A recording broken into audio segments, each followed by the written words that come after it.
Thomas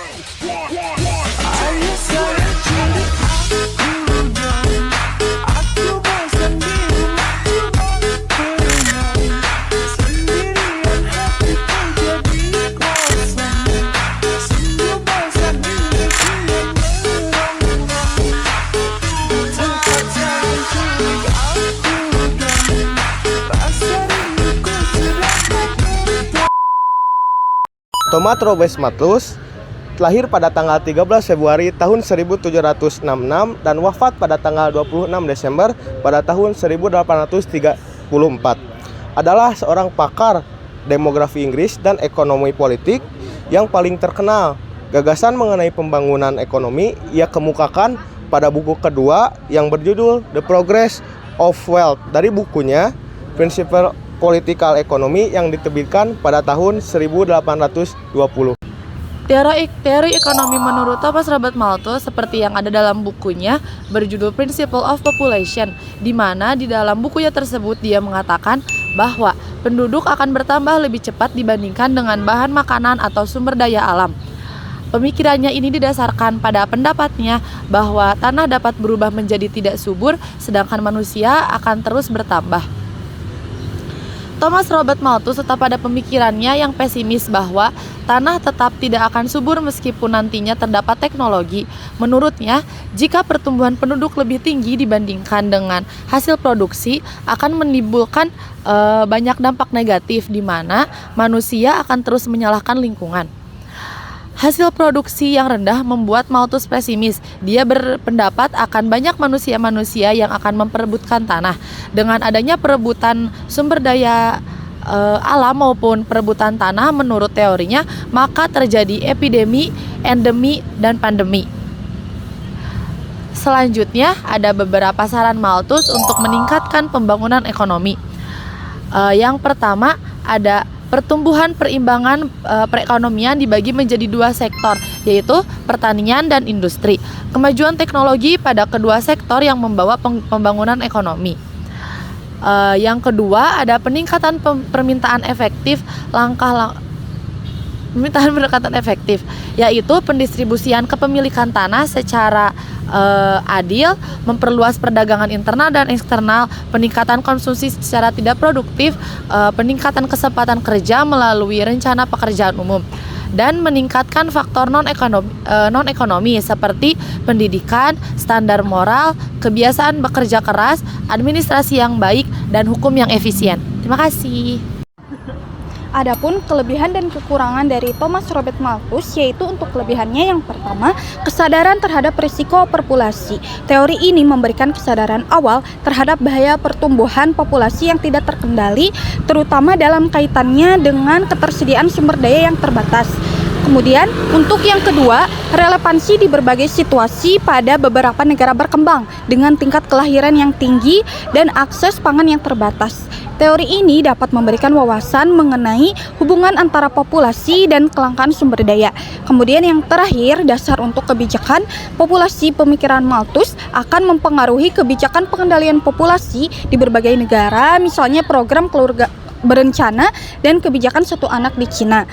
Kemudian untuk kekurangannya, yaitu yang pertama, mengabaikan kemajuan teknologi, kemudian prediksi pesimistis yang tidak terbukti, dan tidak mempertimbangkan faktor sosial dan faktor ekonomi lebih lanjut. Relevansi di masa kini menurut teori Thomas Robert Malthus. Teori Malthus ini terbukti relevan dan masih digunakan hingga saat ini.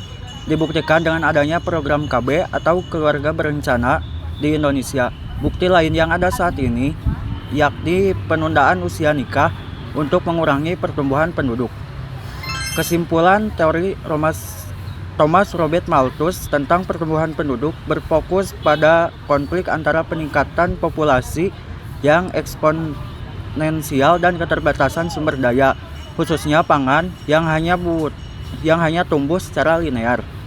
Secara keseluruhan, meskipun tidak sepenuhnya akurat di dunia modern, teori Malthus tetap relevan sebagai pengingat akan pentingnya menjaga keseimbangan antara pertumbuhan penduduk dan keberlanjutan sumber daya alam. Tokoh selanjutnya ada John Stuart Mill.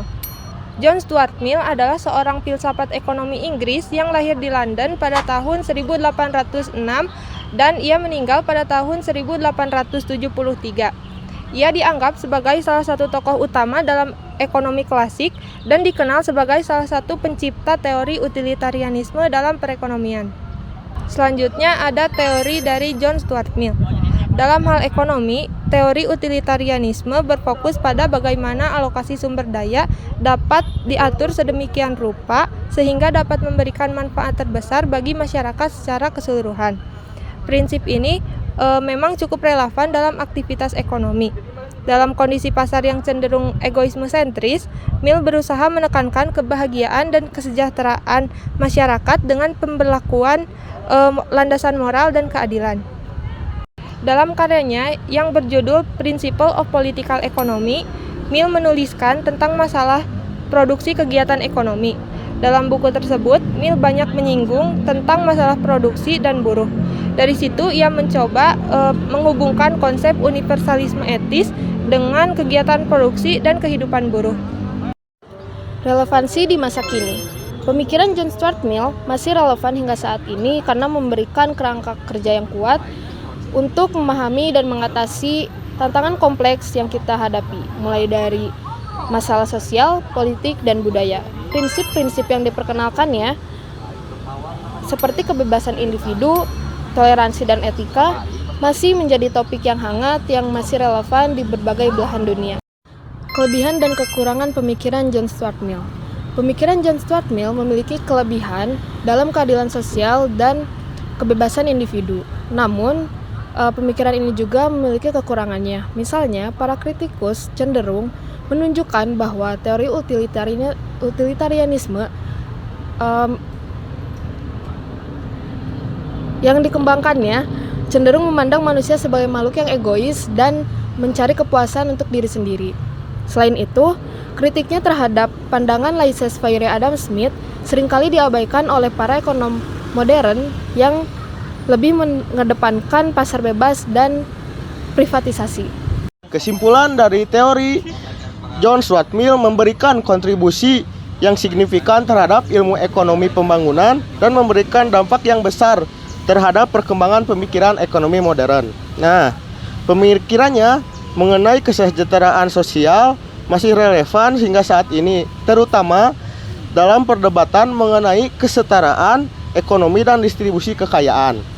Nah, selanjutnya ide-idenya juga menginspirasi para pembuat kebijakan dan akademisi untuk menciptakan kesetaraan dan keberlanjutan. Sekian dari saya, terima kasih. Dadah.